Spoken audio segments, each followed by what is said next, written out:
So Asanga is presently as you know, Buddhist name and also the first name of the meaning in this country.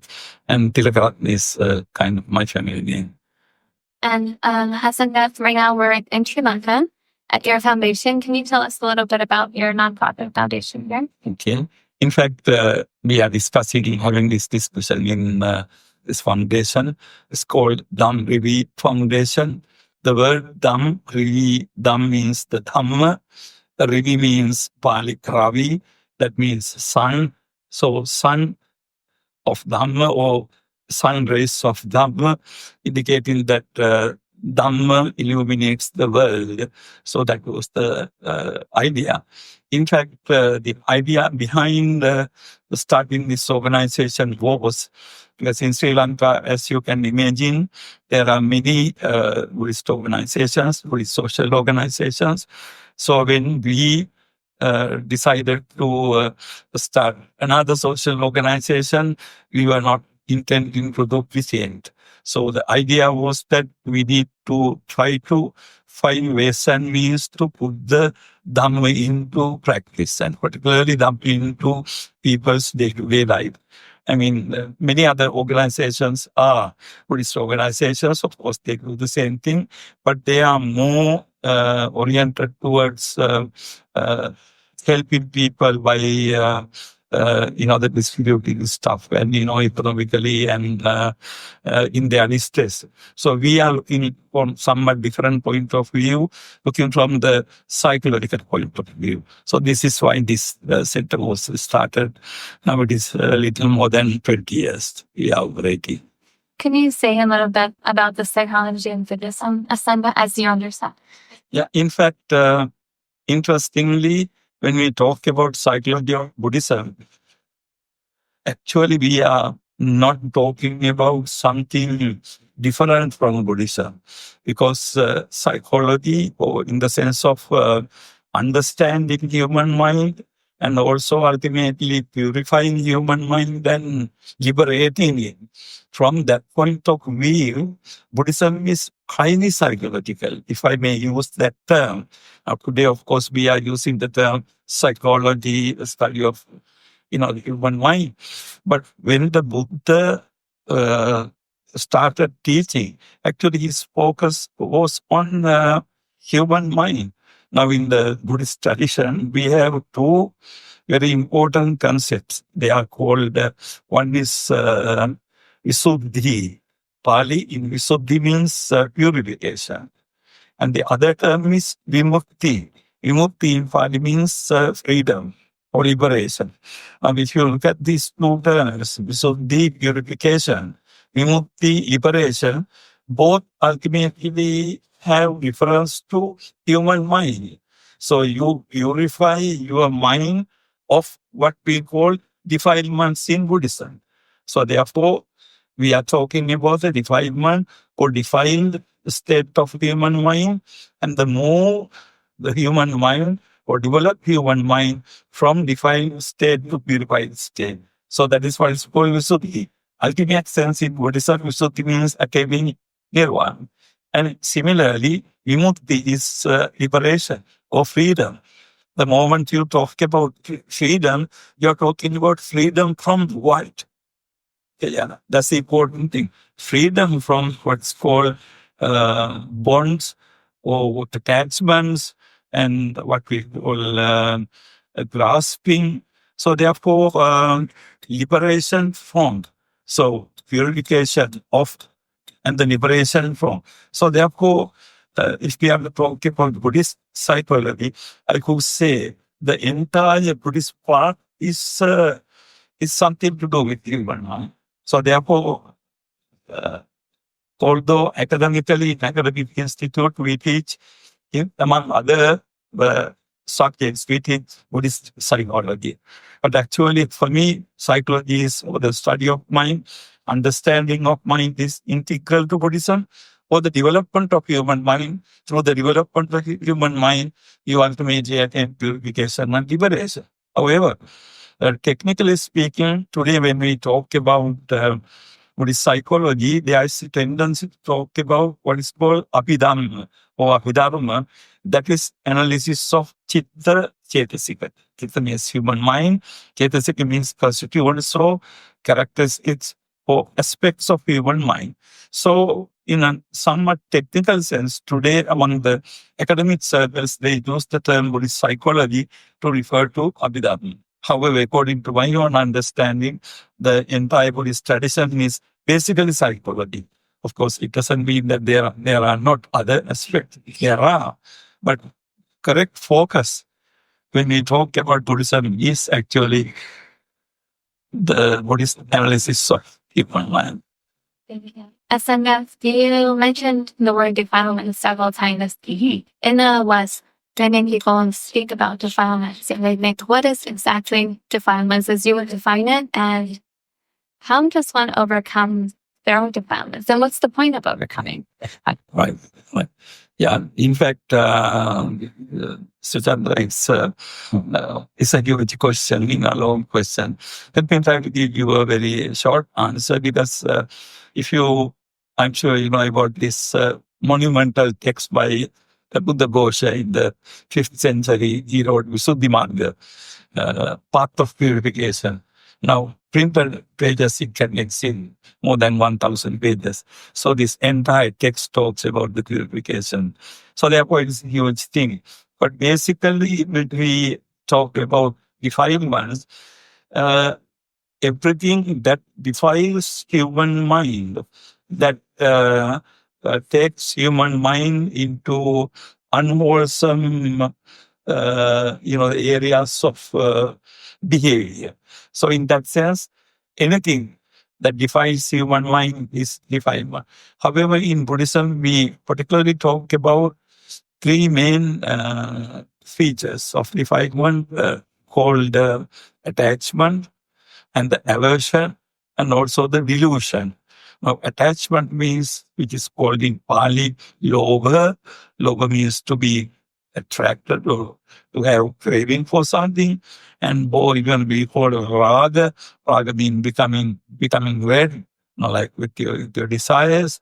So lobha or raga, and then dosa. Dosa is the anger, and then moha is the delusion. In fact, if you analyze these three things, you can see that moha, delusion, is the kind of overall basis of that. Due to the deluded nature, we react to our experience world either through lobha or through dosa. In other words, always we react to the experience world, either we like it or we don't like it. The moment we like it, we have lobha. The moment we dislike it, we have dosa. So you are either here, you are either there. So the whole point of this is either without being attached to it, attracted to it, without being averse to it, without being against it. Whole point is you must be able to maintain equilibrium of your mind, where you are neither attached nor averse, and you are able to see the reality, the state of things as it is. So whether it is ugly or whether it is good or whether it is bad, it is not your judgment that is problematic. But what is problematic is actually if your judgment relates to what is there. Ultimately, what is ugly in the world, you see it as ugly. What is beautiful in the world, you see as beautiful. However, the Buddhist way of understanding is you see the beautiful things as beautiful things and no more attachment to it. You see the bad thing as bad, but of course you are not averse to it, but you know that it is bad. So that way it is not your judgment, of course, if it corresponds to the reality. So therefore, defiled state of mind. These three things are the mostly referred to in the text. However, those three things are the basic things, but there are your anger, your jealousy, your vanity. There are so many subdivisions of these three things. So all these things are divided states of mind. The ultimate idea is in Buddhism, the liberation is not something you achieve ideally after your death. Actually, liberation is something you achieve in your day-to-day life. For example, if I can live a day with liberated mind, that is my actual liberation. It means that, I'm maintaining a good, healthy relation towards society. I'm not attracted overly. I'm not angered about it. I'm maintaining myself as, the person who is, close to the nature and the reality of life. So this is basically what it is. But however, according to the tradition, we believe that ultimately when you get rid of all these things for completely, then you are finally liberated. We believe that it was the Buddha who got liberated, for the first time. And then subsequently, he taught that path to others, and then others followed him. So what the interesting thing is, I remember in the text, it says very clearly, when the Buddha attained Buddhahood or enlightenment, and then after that he decided to teach. Now he chose his early 5 friends or his colleagues to teach. And then when he went to meet them, the first thing, according to the text, he uttered to them was in Pali, Amatang Adhigatan. Amata, his Sanskrit form is Amruta.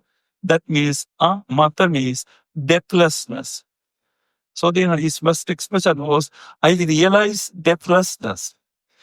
This is something very, very significant, because realizing deathlessness means that he attained the state of mind, which of course doesn't mean that you achieve everlasting life or everlasting living. No, we know that Buddha also at the age of 80, he attained one nirvana. He passed away. So the significance of the word of amata or amurta, deathlessness, means ultimately you come to a state of mind in which death is no longer death for you. Okay, so old age is no longer old age for you. Disease is no longer disease to you, which does not mean that you are not going to die one day. You will die one day. You will get sick. You will get old. Same thing happened to the Buddha. He became very old. And then also he got sick. However, the important thing is your mind is not sick. Your mind is not worn off. So the death, usually ordinary people like, I don't know about you, but people like me and others. I mean, death is a tending threat. You always think about it and you get scared.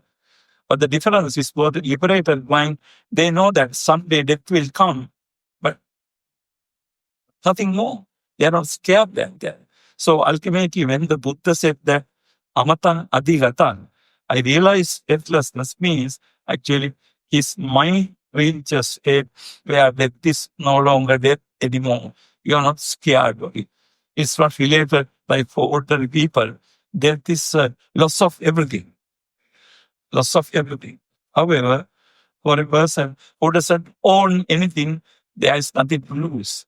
So this is what it is actually. So I would say defilements, the culmination of that purification process is deathlessness.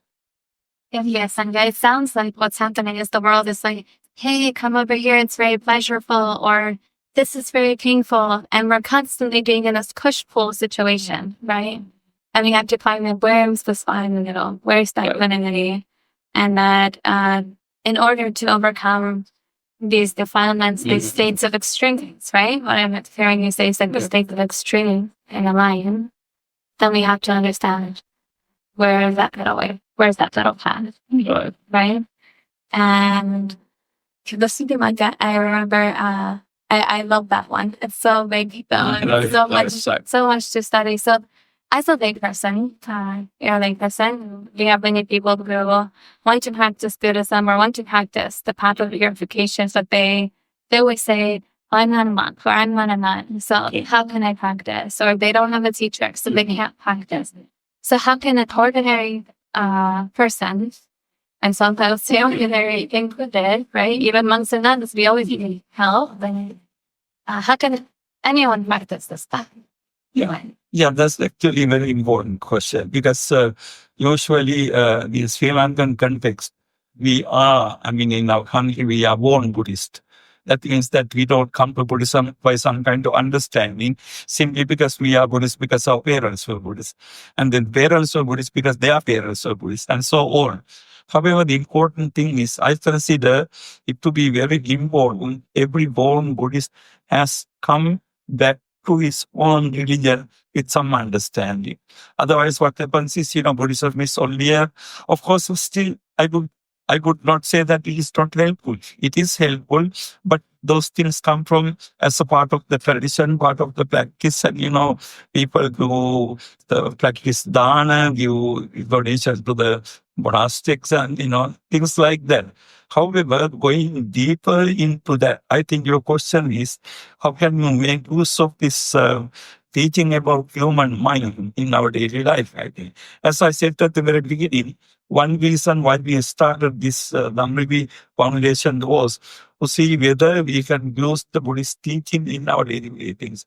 Actually, there our aim was fairly limited because we wanted to help people, say for like counseling, psychology, stress management, and things like that. We wanted to help people how to make use of their religion, which they have inherited by birth, but which they don't know very much.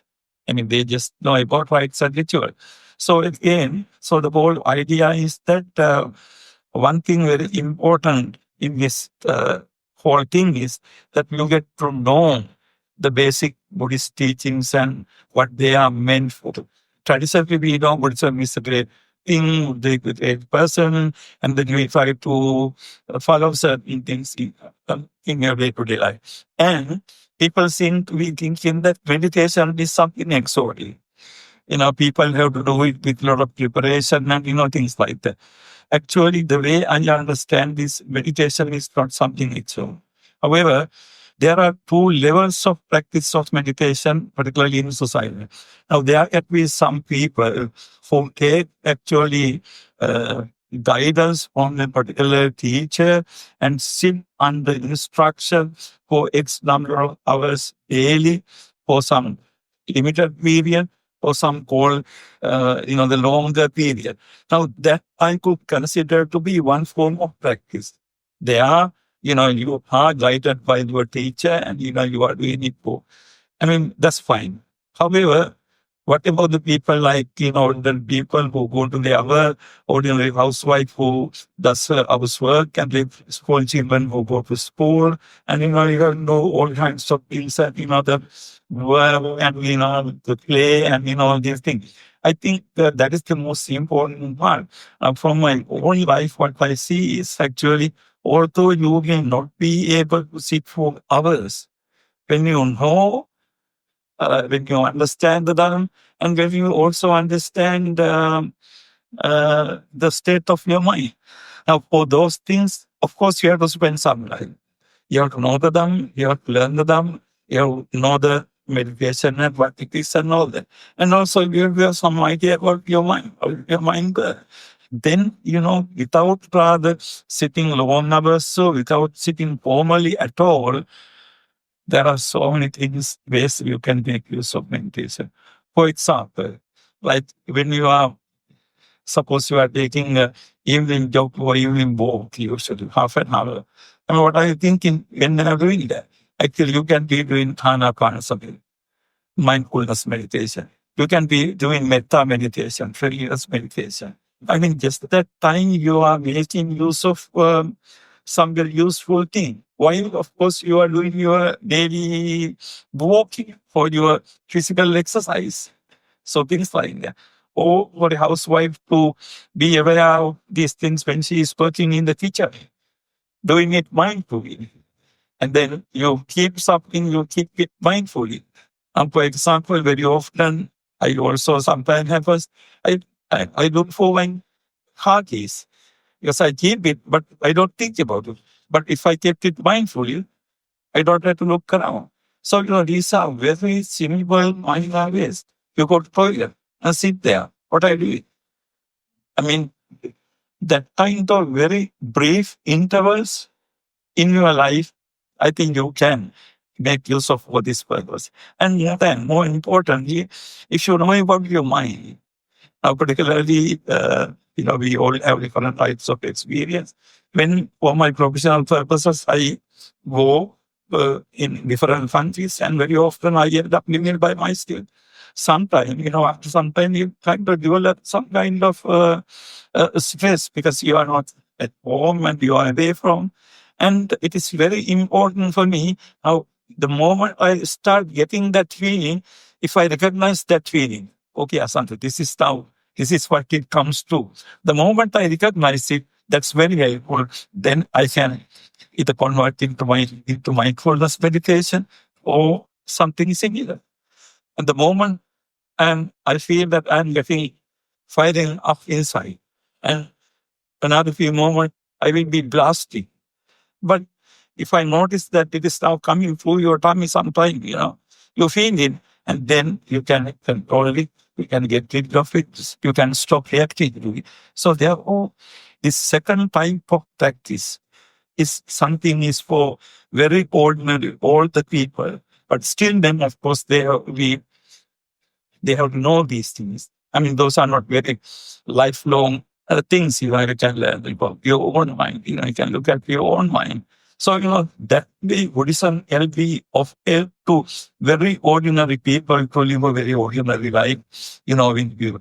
Let's say, for example, you are a student, not as a school student, but you can be a student of any subject, but then how to concentrate for it? How to put up your mind into it without your mind distracting to other objects. Now that's again is a meditation. So therefore, we are not talking about attaining nirvana, but we are talking about being mindful, being quiet, calm, attentive, and making use of time 100%. And the moment you start doing that, ultimately you also become more compassionate. And it is the beautiful thing of that. So therefore, I do consider, for example, if I may talk about me, I won't call myself a practitioner of meditation. But on the other hand, I'm making use of it in a very limited sense. In my daily activities, quite often. But still I fail. That's a different thing. But, so I think in that sense, as I said at the beginning, there are two types of, some people can be meditating under instruction, they can expect much faster results. But however, perhaps more challenging and widely useful thing is, teach people how to do it while they are living in their day-to-day life. And you spoke about knowing the mind. Do you think, or would you say, have you gotten to know your mind? Are you in that space now? Actually, what I mean by knowing the mind is being able to really watch it as if you are an outsider. That requires a little bit, training for you to do that. Because very often, we are not used to look at ourselves. We look at the external world. I look at you, I look at others, but I don't look at myself. But what about myself and, thinking about what is going on here? Now, that's a kind of self-reflection. But, it is not enormously difficult thing. It's kind of, changing your mind into it. Once you start doing it, the moment something happening, you know that. But that doesn't mean that even maybe you don't want to go away from that. But I see a piece of chocolate and then I like it. And I know that I like it. But still I will take it and eat it. That's a different thing. But knowing what I'm doing. So your reaction doesn't necessarily mean that you are getting rid of that. But you know what you are doing. And in a limited sense, you can even be angry. But knowing that you are angry, then you are still in control in some sense. But very often, we are angry and we are out of control. And then we don't know what we did. And then subsequently repent that. But the knowing. So what I mean by knowing the mind is actually just self-reflection, just to see what is happening. I mean, just to identify, okay, I'm jealous. Or I don't like it. I mean, still I may not like it, but still I know that I don't like it. So, you identify your emotion correctly. I know that this one jealousy, this why I said that, something like that. I mean, it's amazing. The moment you come, so we are not talking about very high people. We are just talking about older people using this kind of self-understanding. I think that is the beauty of, Buddhism, the way we try to incorporate these into our lives. I heard you for an analogy. One instructor, Koji Kozlowski gave, and she said every human being walks around with an octopus literally on their face and it's blinding them. And she said that the hardest thing to human mind was to remove the tentacles. Right. How do we remove it? Well, actually, you need to understand how you put up that mask for you, I mean, being aware of that you are having the mask is a great thing. I mean, the very often the most difficult thing is we don't acknowledge that we are wearing a mask. We don't know that we are wearing a mask. However, the moment you come to know that, no, this is not my true being. I am a pretender. I'm pretending it. And this is not really, the moment, that's a self-understanding, really. The moment you are wearing a mask, that's the first beginning step of unmaking the mask or removing the mask. So you get to know that you are wearing the mask. And then the moment you come to that understanding, you can see that is it useful? What is the purpose of it? Why do you have to pretend? I mean, in the social life, of course, we can't reveal ourselves 100% all the time, right? We have to keep something to ourselves. We have to perform a little bit before others. I mean, I'm not saying that is terribly bad. Because, I mean, we have to be somewhat livable. But the moment we know that this is what we are doing, and this is the purpose of it. So actually, mask is, it's a very important metaphor you use. And unmasking is a very important thing. Ultimately, unmasking all the bad things and replacing it with good things, and you gradually create some kind of very good state. I'm not talking about some kind of pristine purity state, original state or something. No, nothing like that. But basically, simply being human beings, the way we started our life was we started our life as small children.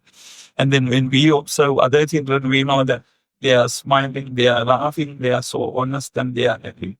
However, with the pass of time, society attributes them quite many things, and they become finally loaded with many things. So the moment you understand how you have been loaded with things, then of course, with that understanding, you will be able to unload gradually. Of course, these are long processes. Gradually it has to be. So for me, what is very important is knowing, being aware of that. I mean, I'm not saying that is all the problem, but that is the beginning. The Buddhist part, if I'm to use a technical term, that is the Samma Vidyavihar, right understanding. Because it's very interestingly, Buddhist practice begins with right understanding. However, it also culminates in the right understanding. So to begin with, you have to have some form of right understanding. That is where you begin the practice of Buddhism. Whether you are a born Buddhist like me, or whether you are a person who has come to Buddhism subsequently. But, meaningful thing is, the moment we are aware of that, we know that they are the journey begins. Thank you. Yeah, and try to feel by your right understanding and something is so prominent. The beginning of everything, the foundation of everything. And all of us being so conditioned by our parents, our peers, our society around us, and things like that's a cycle that's very hard to get out of, right? Especially now, the state of the world is ever not rid of itself, right? So how do we get out of the element for themselves and go into the take off the mask, be a human, step into the collective? Actually, following the same line of thinking I have been trying to articulate to you just now.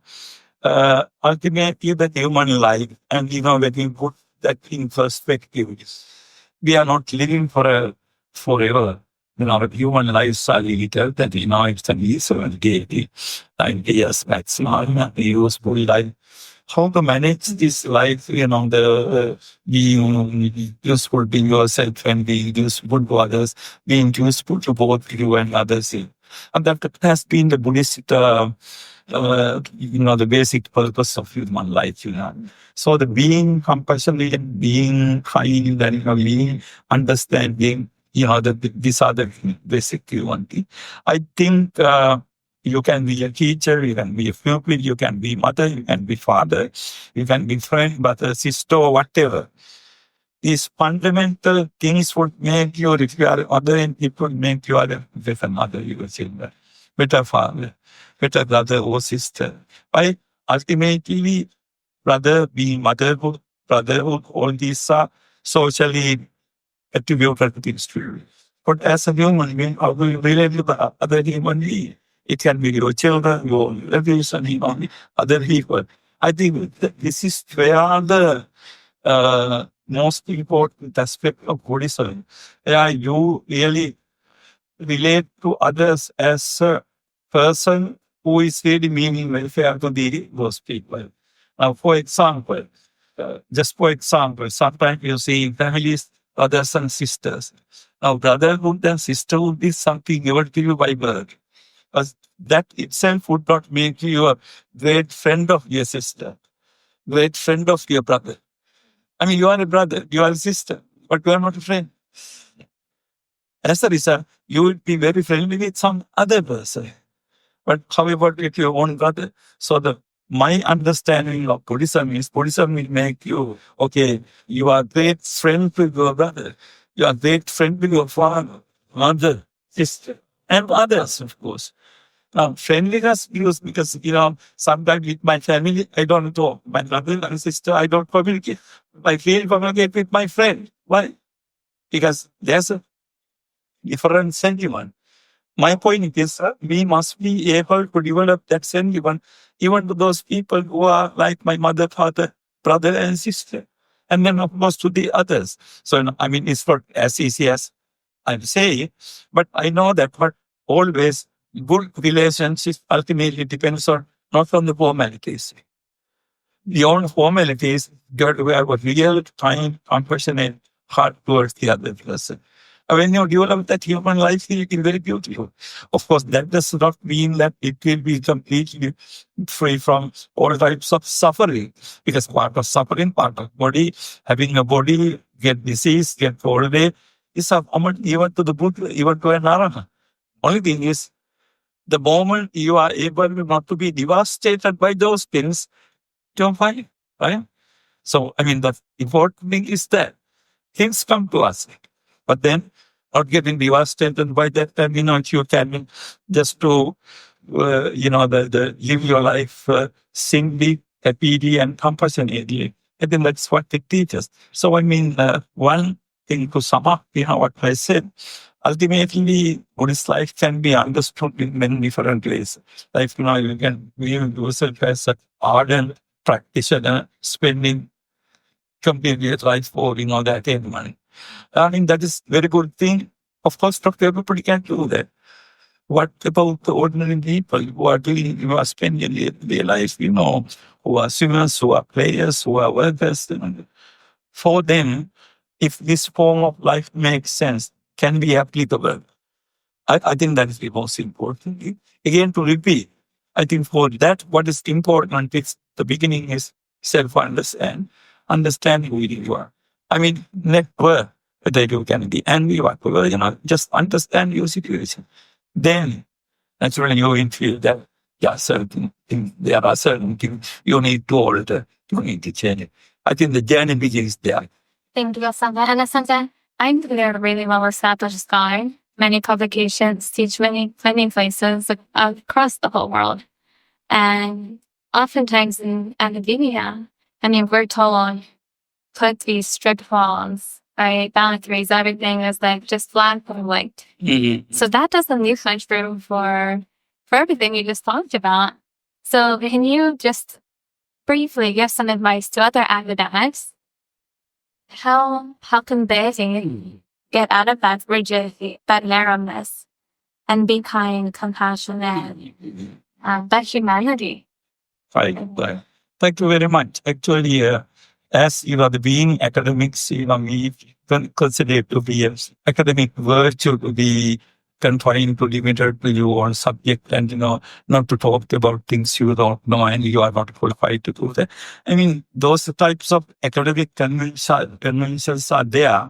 Those are very important. I mean, academically, I wouldn't say those are not important. Those are important. But again, what I get from your question is, although we can be academics, and for example, to things either worse or better, I'm a Buddhist academic because I teach Buddhism for living. Now, I mean, for a person like me, or for any person who is, the living academic life, I think, again, my advice is, simply because you are academic of Buddhism, you don't become a tourist, you don't become a simple good human being. So that requires whatever subject you are. I mean, but simply because I am an academic from Buddhism, I have the advantage of knowing these things conceptually, the evolution of the concepts and, lot of knowledge factor there. So that can be a hindrance for some people, but of course that can be a great virtue in the sense you can make use of that. However, ultimately, whether you are what kind of academic, being a good academic and compassionate academic also means that you have to have something more than that. Otherwise, what happens is, you become a dry academic, without humaneness. My point is that without being a good human being, I don't see that much of use of it being a very great academic alone. But if you can combine that with humanity, helping others, being compassionate, being helping your student, and also distributing your knowledge. I mean, those are, I consider to be the marks of a academic plus a human being, compassionate human being, sharing your knowledge. Actually, I don't like to talk about myself, but one reason why I wanted to get involved in this kind of institute is also I feel that I'm doing academic work and I'm getting paid for those things. But this work I'm not getting paid for. But still I thought that I should spend some time. So I think my message will be to all the academics will be whatever the academic subject we are doing, we should do that very well. But at the same time, remember that being academic is not the most important thing in life. Yes, Sangha. And if everyone wants to learn more about your work, how can they do so? Of course, they can Google and to find them. And if they are welcome to visit the Free Foundation in Finland, is around to visit Sri Lanka. And you have some books as well, is that correct? That you can read? Pardon? You have a few books as well? Yeah, actually, about 2012, I published a book on Theravada by University of Hawai'i. I mean, that is meant for general introduction to Theravada, including the Theravada Dhamma and the ethics. So that would be a good introduction. Apart from that, of course, my friends and the students have published my collected works and editions and those are for people who want to work in this.